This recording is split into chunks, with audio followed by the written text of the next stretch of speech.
warahmatullahi wabarakatuh. Waalaikumsalam warahmatullahi wabarakatuh.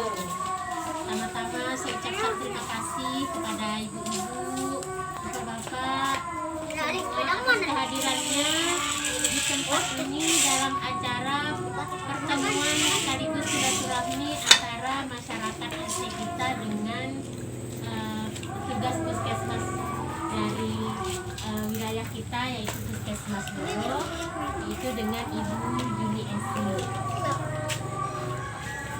Ya, baiklah bapak-bapak, ibu-ibu yang berbahagia, untuk mempersingkat waktu, marilah kita persilahkan kepada Ibu petugas Puskesmas Lolo, kepada Ibu Juniarsi untuk menyampaikan sepatah dua patah kata.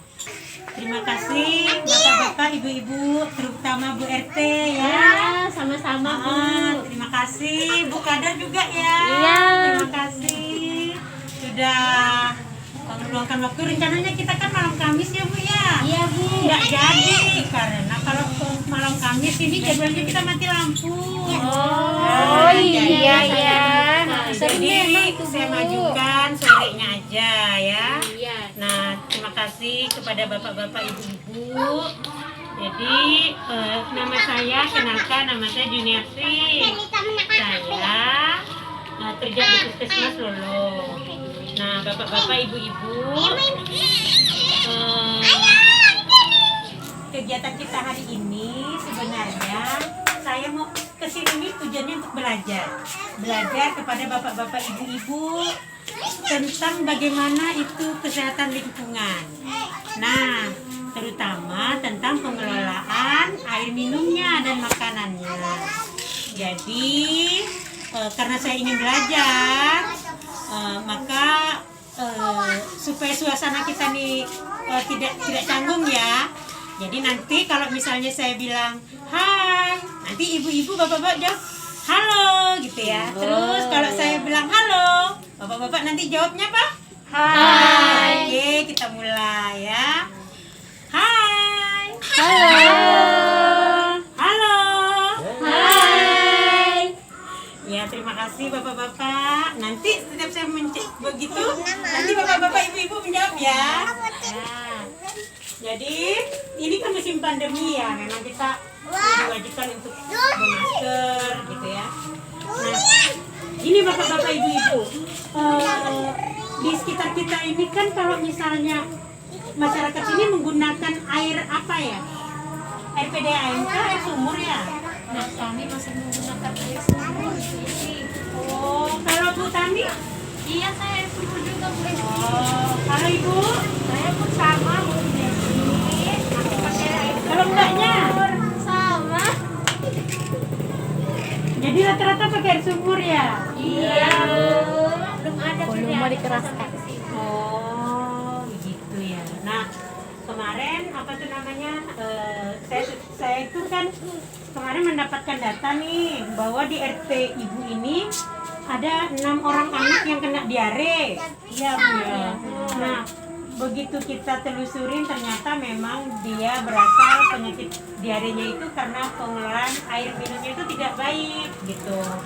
Nah, menurut Ibu bagaimana sih supaya air itu dikatakan air minum yang layak untuk diminum?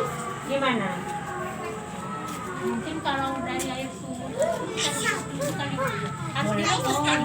Kalau harus direbus supaya obat-obat yang ada di air itu mati, jadi bisa kita konsumsi. Maka kalau saya langsung dulu. Iya.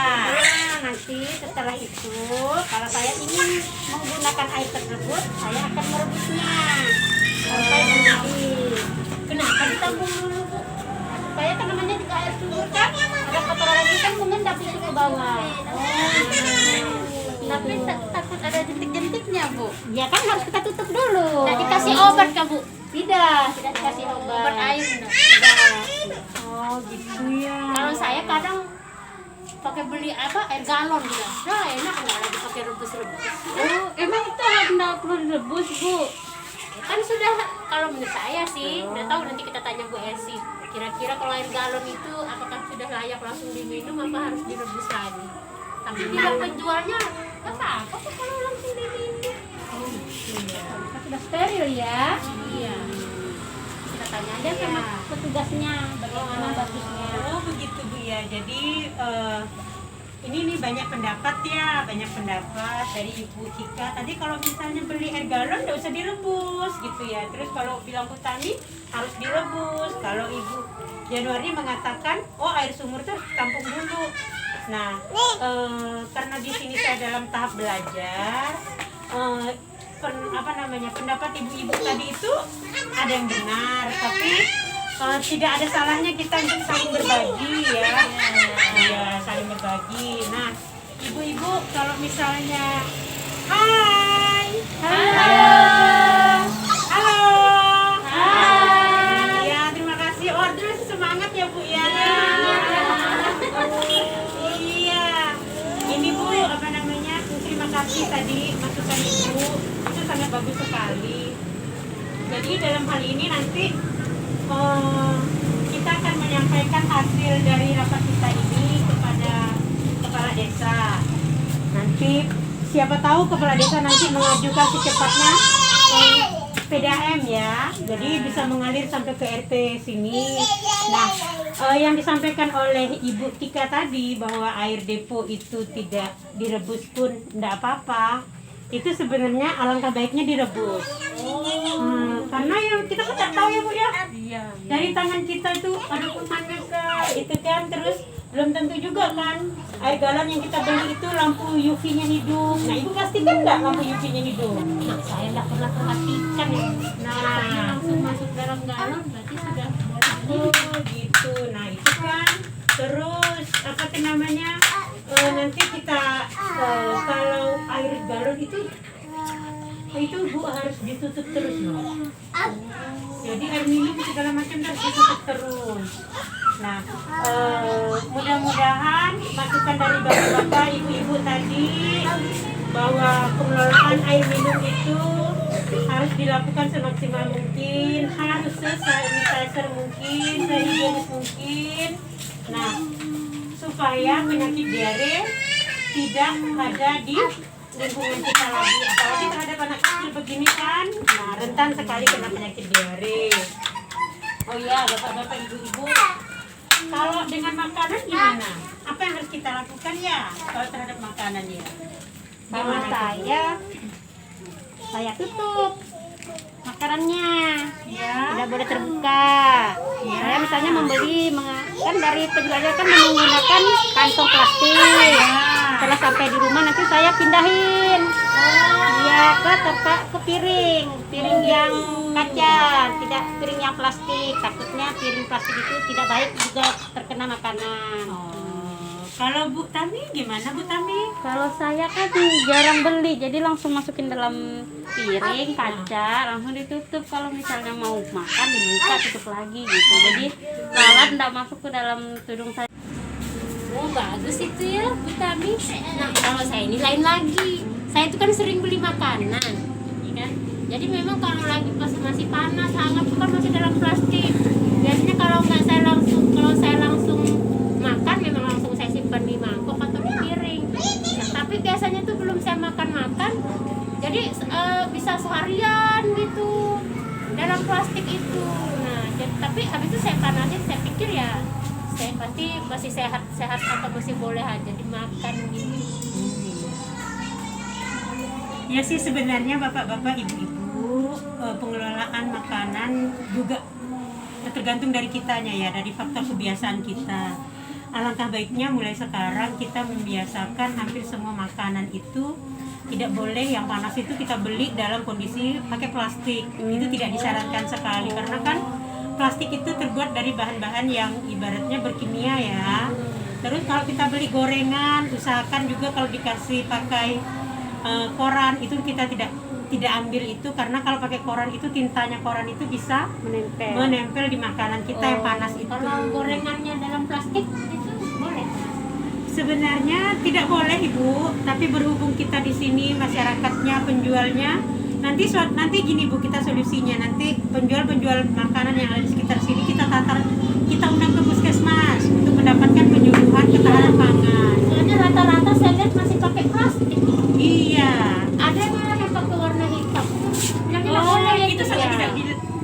dianjurkan, bahkan dilarang itu sebenarnya Bu. Tapi nanti ke depannya kita akan mengusahakan dari pihak puskesmas akan bekerja sama dengan pihak desa untuk memanggil penjual-penjual atau pedagang-pedagang makanan itu supaya mereka menjual dagangannya dengan bahan-bahan yang higienis gitu. Nah, terus mereka akan dilatih bagaimana ketahanan pangan, yang namanya mengelola makanan itu harus bagaimana gitu ya. Oh iya, sampai di sini Ibu, ada lagi kah yang Ibu kira-kira, oh menurut pengalaman Ibu gimana gitu ya? Nah gini Bu Esti, saya mau nanya, saya tuh pernah beli makanan, dia nggak pakai plastik, tapi dia bungkusnya itu yang apa, yang pakai styrofoam itu, nah itu apa dibolehkan itu? Itu tidak dibolehkan Ibu.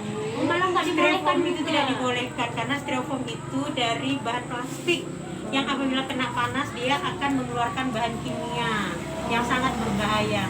Memang sih tidak langsung kita kena penyakit gara-gara pakai styrofoam ya, tapi selama kelamaan akan menumpuk di tubuh kita, begitu Bu. Jadi bagusnya gimana? Bagusnya kita beli makanan itu adalah kita bawa tempat sendiri dari rumah. Yang paling bagus tuh kalau pakai kaca.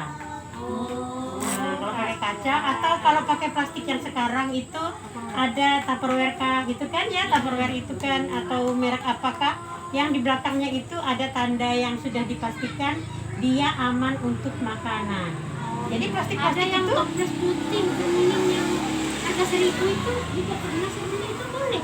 itu sebenarnya boleh, tapi dengan catatan sekali pakai. Jadi seperti botol air minum itu Bu ya, kalau memang kita beli aqua kan, botol besar itu kita pakai lagi nanti simpan di kulkas, itu tidak dianjurkan. Jadi semua bahan-bahan plastik itu ada kriterianya, ada yang sekali buang gitu ya, ada yang boleh dipakai berulang-ulang kali, ada yang tahan panas dan ada yang tahan dingin gitu.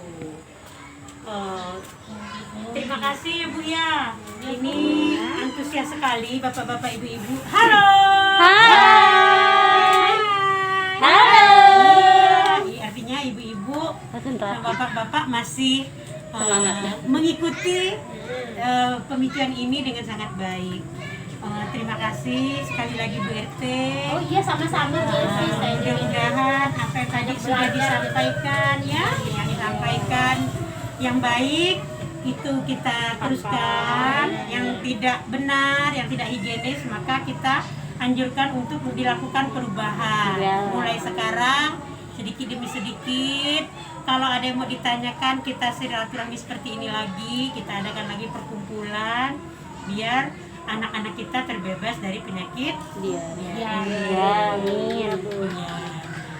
Kepada Bu RT, saya nanti setelah acara ini hasil keputusannya, kesimpulan kita nanti akan saya sampaikan kepada kepala desa dan kepala puskesmas untuk ditindaklanjuti ke depannya seperti apa lagi.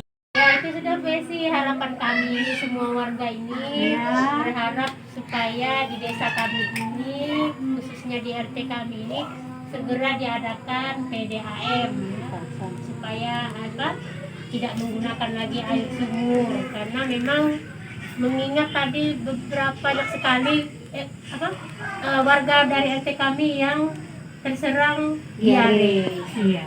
Kan seperti itu. Nanti kita sampaikan lagi kepada kepala desa, kepada pihak puskesmas, nanti akan kita tindak lanjuti. Mudah-mudahan itu nanti Bu, setelah dari sini kan kita ketemu lagi, kumpul lagi dengan pemilik depo, bisa kita undang, dengan kepala desa kita sampaikan. Bila perlu nanti kita undang Bapak yang mengelola PDAM di kecamatan kita ya. Nah, sudah terima kasih ya Bapak-bapak Ibu-ibu atas kehadirannya. Sama maaf kalau ada kesalahan penyampaian dari saya. Mudah-mudahan kedepannya RT sini tidak ada lagi yang kena diare. Amin. Dan mudah-mudahan perubahan perilaku ke arah hidup bersih dan sehat akan terlaksana. Dan apabila mungkin tidak ada PDAM, maka kita mengelola air minum kita dengan cara yang sangat sederhana. Ya. Usahakan jangan sampai ada kemasukan lalat lah di minuman kita ya kan Bu? Ya, Bu. Ya. Saya akhiri aja ya Bu ya. Wabillahi taufiq wal hidayah. Wassalamualaikum warahmatullahi wabarakatuh. Waalaikumsalam warahmatullahi wabarakatuh.